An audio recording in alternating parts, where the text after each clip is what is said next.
Recently, on a drive through the Australian countryside, I had time to think about the thought-provoking people and themes in this episode. The challenge of climate change, the great opportunities of China's Greater Bay Area, the fusion food bringing Asia and the West ever closer, and the leaders behind all of this, including the best Prime Minister Australia never had. You lined up, brother? All good to go. Good morning. The woman of many firsts. So you're the first Chinese deputy mayor? Yeah, I would say so. First woman? First women. Wow. The voice of Hong Kong. We're an amazing global city, like Asia's world-class leading city. And the ambassador who wants to ease tensions through joint action on climate change. What an entrance. And this is an area where we can cooperate, and it's good for both sides.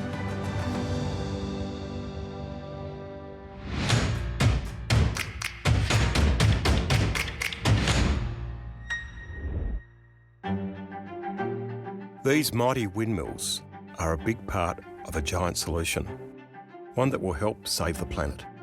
They belong to a Chinese company who also operate on Australian soil. Beijing Energy International is the biggest producer of wind power in China. 8 years ago, the company entered Australia with the purchase of a large wind farm called Cullen Range Wind Farm, 73 wind turbines. Powers about 70,000 homes on an average day of wind, and that was the beginning. Since then, they've expanded into 3 different renewable energy projects in Australia, with more to come. This is, trying to get on board with the transformation of Australia's electricity grid from fossil fuels to renewable energy. It's certainly the cleanest. It's now a bit of a no-brainer to get on with that transformation. It's a big project. It's a nation-building project. It's a big deal. Yeah. You sound like you're very patriotic. You want to put the green back in the green and gold. It sounds a large project for Australia. That's right. I hadn't thought about it in terms of the green and gold, but I certainly am very passionate about a cleaner energy future for Australia. I think there's multiple benefits, not only the cleanness, but there's also, lots of potential for jobs and for economic growth coming out of the investment in these projects.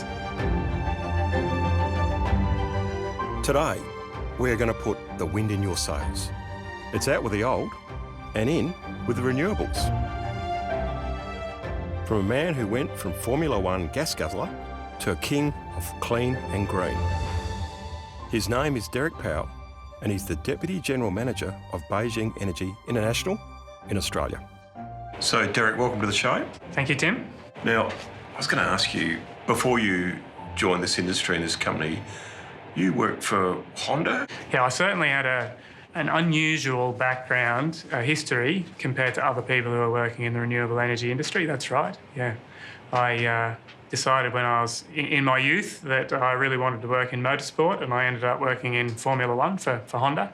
So you're a petrol head by background? That's right, yeah. And at some stage I decided that maybe that wasn't for me. And I really wanted to do something that I felt was, helping the world become a better place, for the future. I made the decision to try to do that, but also to try and get into an industry that was definitely growing. I chose renewable energy and, haven't looked back. 2 hours south of Sydney, you've got a hybrid operation where there's some wind and some solar. How does that work, the hybrid model? Yeah, that's an interesting project. That was the first large-scale co-located solar and wind farm in Australia. That's pretty exciting to put them together, isn't it? Yeah, it was a really good opportunity because people are often talking about renewable energy being unreliable. The wind might not blow or the sun might not shine, but when you start putting them together, you reduce the likelihood that you're going to have those periods of low energy generation, because when the wind's not blowing, well, the sun, could be shining or vice versa.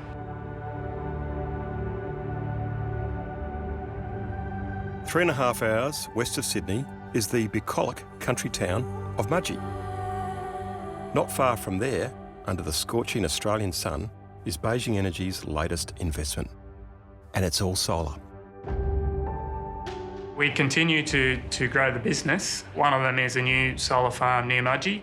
It's in a small town called Walla. It's 350 megawatts DC, which might not mean much to viewers, but if you think about solar panels on roofs, you have, 10 or 12. This plant will have about 600,000 solar panels to get up to that 350 megawatts. So it's a big project. It's one of the largest solar farms in New South Wales, or it will be when it's built. Well, that's a lot of panels in anyone's language, isn't it? That's right. And ultimately, if everyone has solar panels, they can be mini power stations in their own home, can't they? That's right. Distributed generation, that's, I think Australia ranks the highest in terms of average amount of solar PV on top of people's roofs. That's one part of the energy mix here.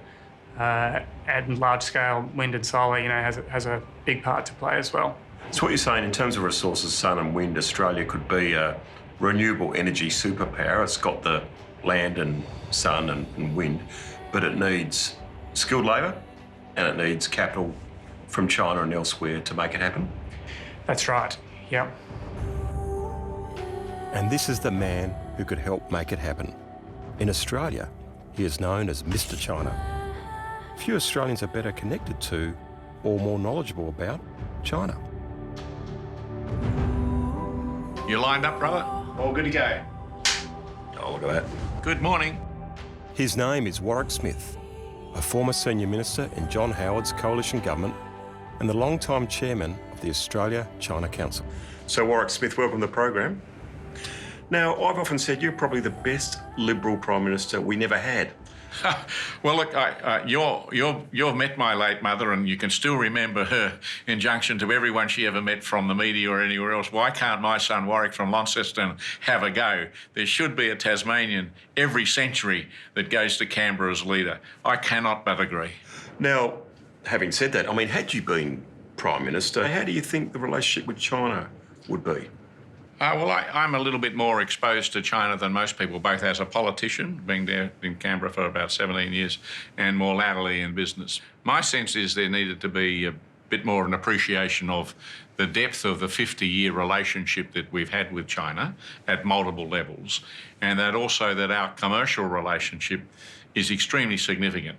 Of all the countries in the Asian vertical, Australia has a higher percentage of its trade with China than anyone else. It's our largest customer by far, both on the merchandise side, gas, coal, iron ore, then wool, it's very significant, and wheat, and a whole range of other products and services.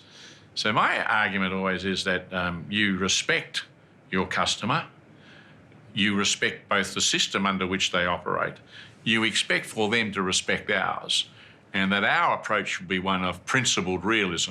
We need to be realistic about the market that we're in, that we've always been a trading nation since we were established. We always will be. There will be changing relationships in the trade environment, but at the present time, China is a large one. So my argument would have been, as Prime Minister, we deal with the principal issues. We deal with the changes that are taking place in China, and their change is more profound than our change because of their trajectory as to becoming a very, very large and potentially, under their scenario, by 2049, the largest economy and most significant country in the world. We have to respect that aspiration, but we have to find out where we fit.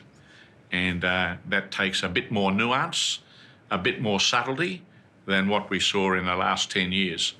Would you see Australia as friends of China, or China's our customer, our frenemy, our rival, or our partner? How would you describe it? I look at them, and I'm a commercial person, I look at them as a partner. We have a customer who wants what we have in a significant way, and so they're our partner.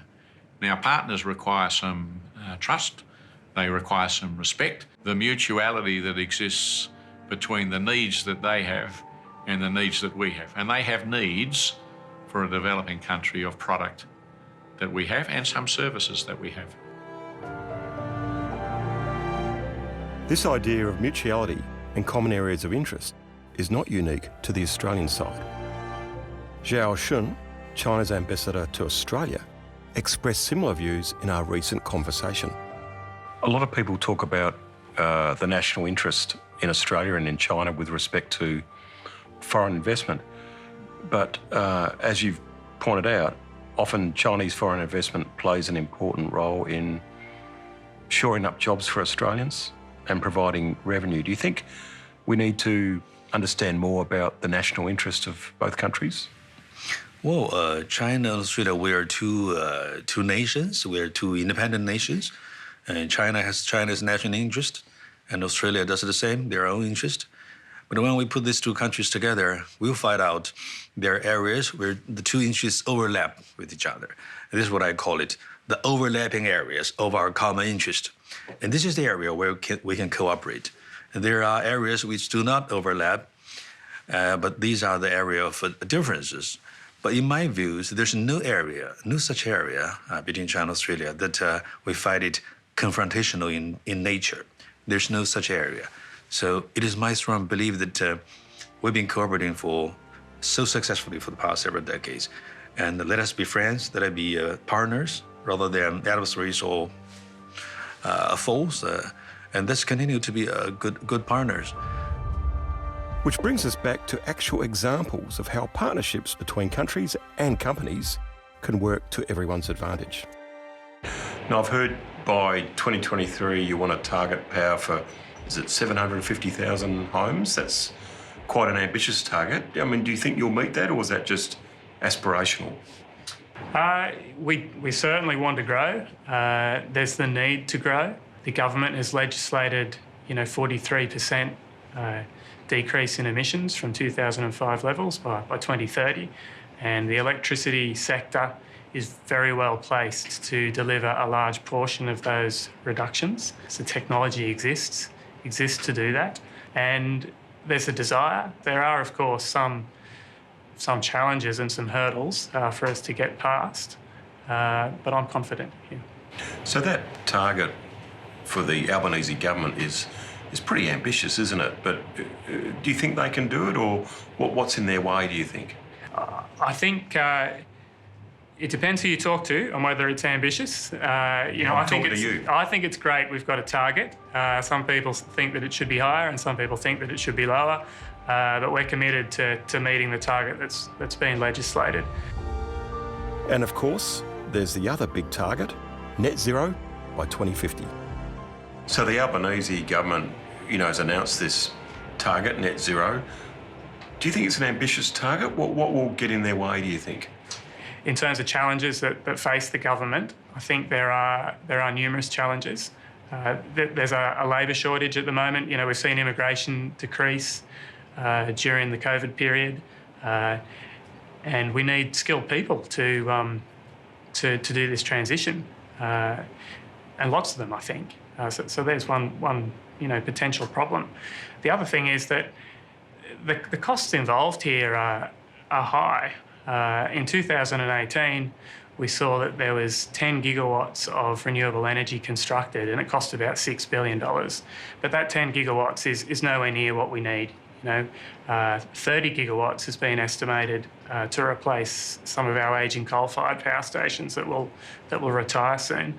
And so those sort of volumes of investment, they require foreign investment. I think it's very difficult with the size of the Australian economy to fund those projects locally. So finding out a way to attract that investment is one of the challenges faced by the government.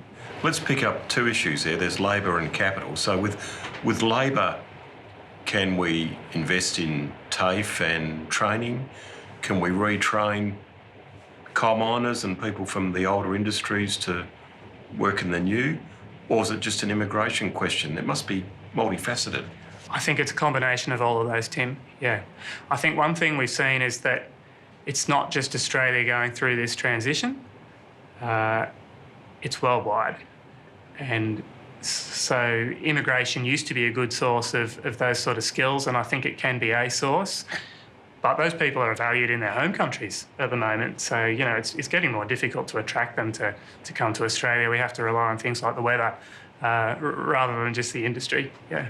Now, you've talked about labour, but there's also capital. Australia's a small country in terms of population. Do we need to attract foreign capital from China, from other countries to make this great transformation? Yeah, I certainly agree with that. We need to attract that foreign investment.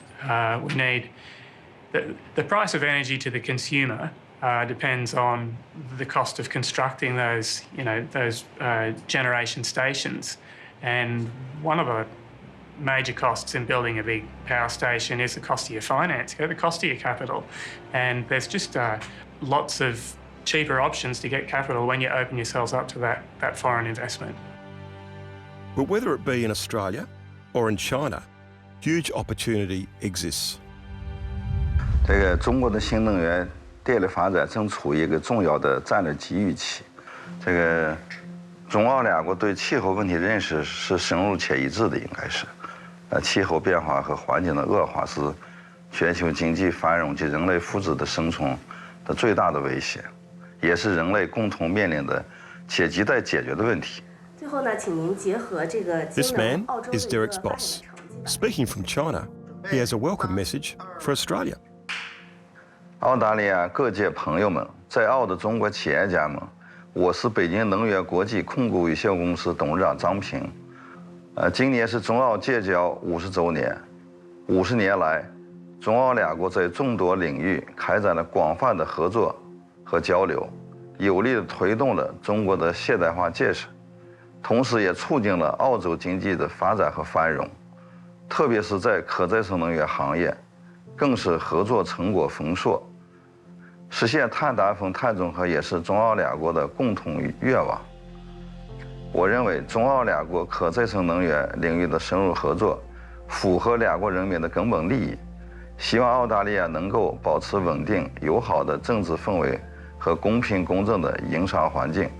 希望行业同仁聚沙成塔，笃行不怠，共创中澳可再生能源合作的美好未来。谢谢大家。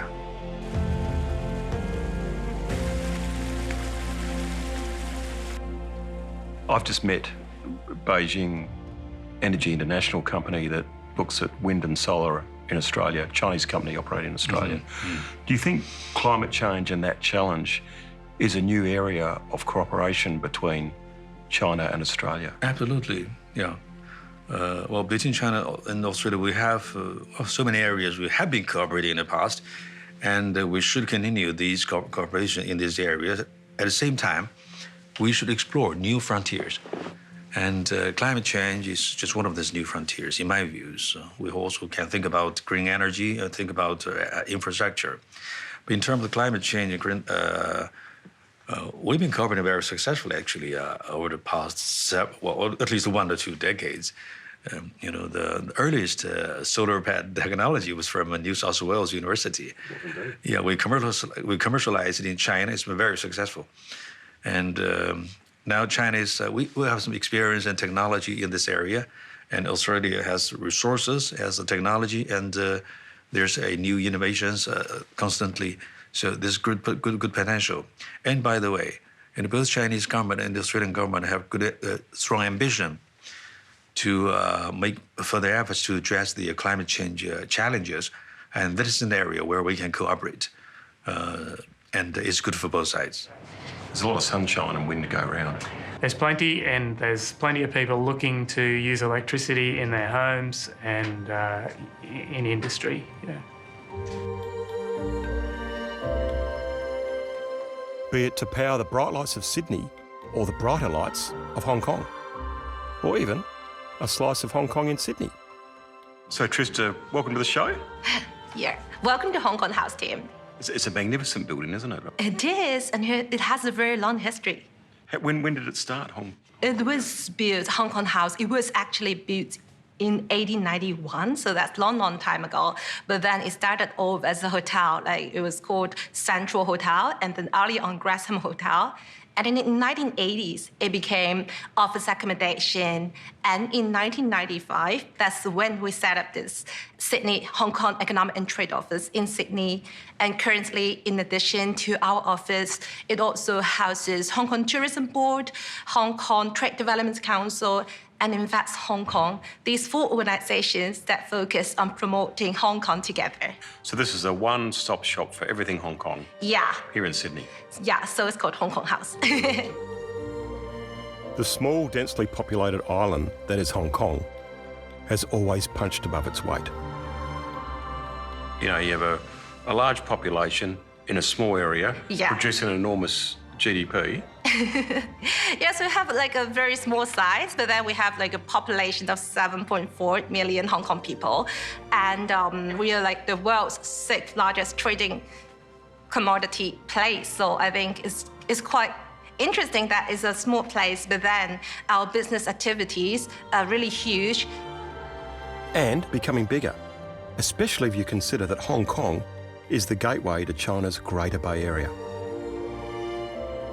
Like, we're an amazing global city, like Asia's world-class leading city, where we could actually attract a lot of businesses to set up operations in Hong Kong. We have over 9,000 of companies in Hong Kong with their parent companies in the mainland and overseas right now. But at the same time, we are also a very excellent place for global businesses to enter the Greater Bay Area market and also to facilitate businesses in the Greater Bay Area to go global. It's not Hong Kong on its own. Yeah. It's Hong Kong's ties to Shenzhen and Guangzhou and this large economy. So it's not just Hong Kong on its own anymore. Yeah, it's not just Hong Kong. When we talked about like Hong Kong, we have like 7.4 million population. But then in the Greater Bay Area, we are talking about 86 million population. So in terms of GDP in the Greater Bay Area, it's 1.9 trillion US dollars. That's equivalent to around 11th largest economy right now. That's bigger than Canada, isn't it? Yeah. And it's like, and we are expecting that by 2030, the economy of GBA would actually become like the world's 5th or 6th largest. So it really worth every enterprise to take a closer look to tap the opportunities there. In the meantime, in Sydney, if you can't get to Hong Kong will come to you. It's a sort of comfort food for you. 100% comfort food. Yeah. Comfort food, casual, and affordable. Hao Wen Chu is the Hong Kong-born entrepreneur who started the wonderfully wacky Kowloon cafe chain. It's like East meet West. Together with his mother, Annie Tang, they're committed to a fusion food dream that could be best described as Cantonese food with Western influence. The concept began in Hong Kong, back in the time when it was still under British rule. It was a way of introducing expats to Asian cooking while still satisfying their Western taste buds. A lot of UK people that were living in Hong Kong, they missed their food. So I guess Hong Kong eateries were trying to assist that part as well. And then it's like Australia, multicultural, right? Once we adapt, we have our own version of Chinese food. Now, there's 100,000 Hong Kongers living in Australia. So, I mean, did you set this up because there's a lot of homesick Hong Kongers living here, or was it mainly for Australians, or a bit of both? Well, we saw a very big loophole where there was a lost culture. I want to make sure that there's not going to be a missing culture. I want to bring it back.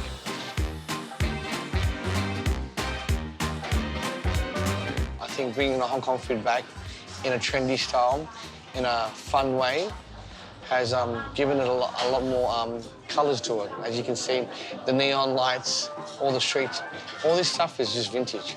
We went to Kowloon Cafe just near here. A lot of Hong Kongers here have set up home-style cafes as well as the more Cantonese restaurants. Why do you think that is? Are they homesick? I've been to Kowloon Cafe actually, and I really love their milk tea, and also like I love like pineapple punch, a lot of like dim sums here. So I think it's like very good mix of culture actually. Like when we talk about culture, it's not always just us. Food is one of the culture as well. So it's like a very good exchange of food culture in between Hong Kong and Sydney. And I love it in a way that I don't feel like homesick at all, like because I can taste all of them here. I find Australia is a great multicultural society, and you don't need to go around the world, and then you can find the best food in Australia. And what advice would you give to people, you know, maybe from China or Hong Kong or maybe from anywhere coming to Australia? What tips would you give them when they're starting their new life? I think they have to be open yourself, to learn the new things. And also at the same time, I still remember when I had my first citizenship ceremony, I remember, you know, that guest speaker saying that, bring the good things from your own country and enjoy here. So I think that's the thing that I want to send across the message. Bring along the good things from your own culture, sharing here.